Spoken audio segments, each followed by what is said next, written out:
Good Sunday morning and happy Mother's Day.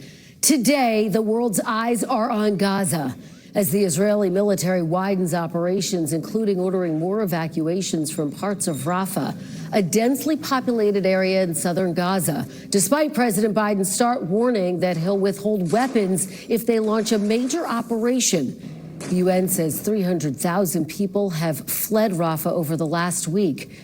Now, last week, the White House halted a large shipment of 2,500-pound bombs to Israel. And on Wednesday, President Biden warned the pause could extend to even more weapons, even though the administration continues to send smaller arms. It's the president's greatest break yet with the Israeli government. And Mr. Biden made a striking admission that bombs supplied by the U.S. have killed civilians in Gaza. Civilians have been killed in Gaza as a consequence of those bombs and other ways in which they go after population centers. And I made it clear that if they go into Rafah, they haven't gone into Rafah yet. If they go into Rafah, I'm not supplying the weapons that have been used historically to deal with Rafah, to deal with the cities. It's a notable evolution from the way the president talked about civilian deaths back in October. The Hamas-controlled Gaza Health Ministry says Israeli forces have killed over 6,000 Palestinians, including 2,700 children. You've previously asked Netanyahu to minimize civilian casualties. Do these numbers say to you that he is ignoring that message? What they say to me is I have no notion that the Palestinians are telling the truth about how many people are killed. I'm sure innocents have been killed, and it's the price of waging a war. I think we should be incredibly careful. I think not we, the Israelis should be incredibly careful, but I have no confidence in the number that the Palestinians are using. Now, on Friday, the State Department released a report criticizing Israel for failing to protect civilians in Gaza, saying the results on the ground, including high levels of civilian casualties, raise substantial questions. The report says it is reasonable to assess that Israel has violated international law in Gaza, but said the U.S. hasn't been able to verify instances that would justify withholding military aid. That finding allows the U.S. to continue supplying weapons to Israel. Responding to President Biden, Israeli Prime Minister Netanyahu said Israel is prepared to go it alone. I've known Joe Biden for many years, so 40 years and more.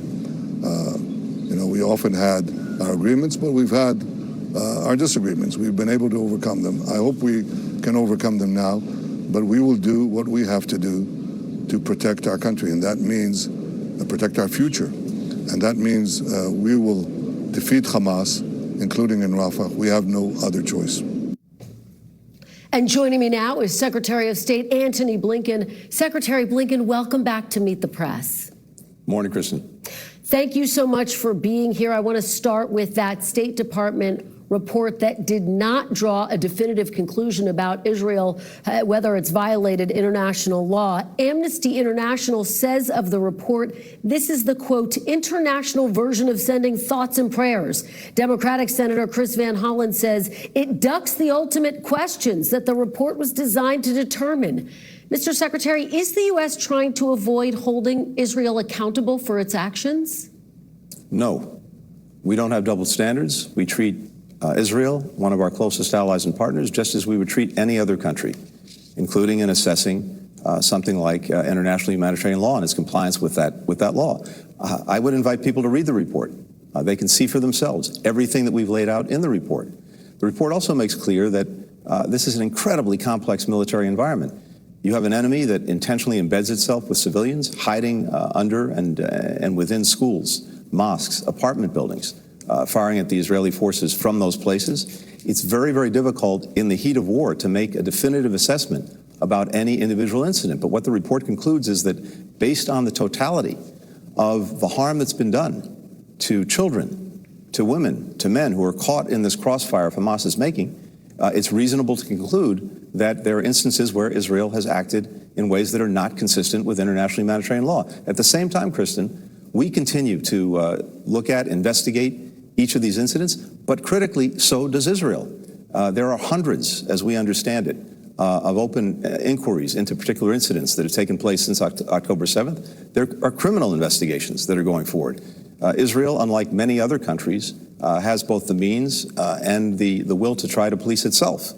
So we need to let those play out. But our own process that has been underway for many months to look at individual incidents, that will continue as well. And when we can reach definitive conclusions, we will. But it's very difficult to do that in the midst of a war. And I hear you saying how complex the situation is on the ground. But here we are in the 7th month of this war, Mr. Secretary. How is it possible that the State Department, with all of its resources, was not able to reach a definitive conclusion on this critical question of whether Israel has violated international law? Again, precisely because we continue to be in the midst of that war. And making these assessments in real time, when we don't have people on the ground, when we also have to make sure that we're getting information from all concerned, that takes time, and we want to make sure that we can reach definitive conclusions. But as the report makes clear, given the totality of the damage that's been done to civilians, to children, to women, to men, given that, given the fact that Israel clearly has procedures, rules, regulations, laws that go into the targeting decisions they make, the way they conduct themselves, but the results that we've seen in terms of the horrible loss of life of innocent civilians, it's reasonable to assess, as we say in the report, that there are instances where they've acted inconsistent with their obligations under international humanitarian law. Those investigations continue, both by us and by Israel. Let's zoom out a little bit and talk about U.S. policy. The U.S. has urged Israel not to invade Rafah, yet troops are already on the ground. And this weekend, we learned that over 300,000 people are being evacuated. President Biden threatened to withhold certain weapons if Netanyahu goes into Rafah in a full-scale invasion, while at the same time sending in other weapons. Big picture, why should Israel believe that the U.S. is willing to back up its threats? Well, first, let's step back for 1 minute. No one has done more to defend Israel when it mattered than President Biden. He was there in the days after October 7th, the first president to go to Israel in the midst of a conflict. When Iran mounted an unprecedented attack on Israel some weeks ago, 300 projectiles, including ballistic missiles, launched at Israel, the United States, for the first time ever, participated in its active defense, and President Biden brought together a coalition of countries that helped defend Israel. So no one has done more than Joe Biden. At the same time, what we've seen over the last few months is a deep concern on our part about the possibility of a major military operation in Rafah. Given the damage it would do to civilians, there are more than 1.4 million Gazans in Rafah, most of whom have moved from other parts of Gaza. Absent a credible plan to get them out of harm's way and to support them, the president's been clear for some time that we couldn't and would not support a major military operation in Rafah. Now, at the same time, we share Israel's objective of making sure that Hamas cannot govern Gaza anymore, that it be demilitarized, that Israel get its leaders. We continue to support that. But there's a better way of achieving that than going headlong into Rafah. That's what we're talking about with Israel now. We have a better way of doing it. We're engaged in conversations with them about that. But the president, answering a question, was very clear about where we are on Rafah itself and what we would do or not do in the event that they go with a major military operation. I hear you saying you haven't seen a credible plan yet for how Israel would go into Rafah and mitigate civilian casualties. Is it fair to say that President Biden and Prime Minister Netanyahu are not seeing eye to eye right now? There are two things. One is that, as the president said, and as we said in many conversations over the last couple of months, there has to be a credible plan for the civilians. Have you seen a credible plan? We have to make sure. We have not. Second, there's something else that's important. We also haven't seen a plan for what happens the day after this war in Gaza ends. Because right now, the trajectory that Israel is on is, even if it goes in and takes heavy action in Rafah, there will still be thousands of armed Hamas left. We've seen in areas that Israel has cleared, in the north, even in Khan Yunis, Hamas coming back. So the trajectory right now is that going into to Rafah, even to deal with these remaining battalions, especially in the absence of a plan for civilians, risks doing terrible harm to civilians and not solving the problem, a problem that both of us want to solve, which is making sure Hamas cannot again govern Gaza. Israel's on the trajectory potentially to inherit an insurgency with many armed Hamas left, or if it leaves, a vacuum filled by chaos, filled by anarchy, and probably refilled by Hamas. We've been talking to them about a much better way of getting an enduring result, enduring security, both in Gaza itself and much more broadly in the region. Those conversations continue. And that's what partners, that's what allies do. We are clear-eyed and we speak the truth to each other as we see it. We have American interests first and foremost in mind. We also have Israel's interests in mind. And there may be a difference in view in the best way to achieve them, but that's also the nature of the relationship. I want to drill down with you on President Biden's threat to withhold weapons. What exactly is his red line, Mr. Secretary? What would trigger him to say, I am now withholding weapons?